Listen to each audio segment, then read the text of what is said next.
დღის სხვა ახალი ამბები ტურიზმისა და კურორტების დეპარტამენტის თანამშრომლები დღეს თავის ახალ ხელმძღვანელს გაიცნობენ. მაია სიდამონიძეს ეკონომიკის მინისტრი ვერა ქობალია წარადგენს. ნატა მახვილაძე გვერდება პირდაპირ ეთერში. ნატა, როდისთვის ელოდებიან ქალბატონებს ტურიზმის საინფორმაციო ცენტრში? ეკონომიკის და მდგრადი განვითარების მინისტრ ვერა ქობალიას, ასევე ტურიზმის დეპარტამენტის ახალ ხელმძღვანელს მაია სიდამონიძეს 1 საათში ელოდებიან ტურიზმის საინფორმაციო ცენტრში.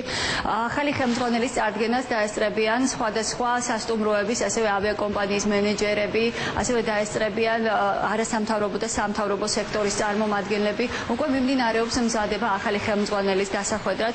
ზოგადად მაია სიდამონიძე არის კონკურსის შედეგად შერჩეული ახალი ხელმძღვანელი ამ თანამდებობაზე. მისი პროექტი 109 კონკურსად შორის გამოარჩია ეკონომიკის სამინისტროსთან არსებულმა ახალმა კომისიამ და როგორც კომისიის წევრები მაშინ განმარტავდნენ, ეს არის ყველაზე ეფექტური პროექტი, რომლის განხორციელების შემთხვევაში უფრო ეფექტური გახდება ტურიზმის დეპარტამენტის მუშაობა.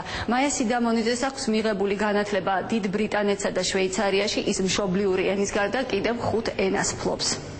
ჩვენ მივესალმებით ახალ ტურიზმის დეპარტამენტის თავმჯდომარის კონკურსის წესით დანიშვნას. რამდენადაც ჩვენთვის ცნობილია არის ახალი, ასე ვთქვათ, ხედვა ტურიზმის განვითარებისათვის.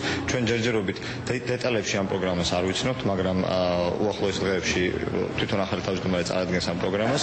мотивация თანამშრომლებში საკმაოდ მაღალია, ისევ ერთგუნდად ვდგავართ და ვაპირებთ კიდევ უფრო აქტიურად ვიმუშაოთ ტურიზმის განვითარებისთვის. ასე რომ ტურიზმის დეპარტამენტში ელოდებიან ახალ ხელმძღვანელს და ელოდებიან მის ახალ პროგრამას, რომელსაც სავარაუდოდ დღეს თავად წარადგენს მაია სიდამონიძე. მადლობთ ნატა მახვილაძე საუბრობდა პირდაპირ ეთერში.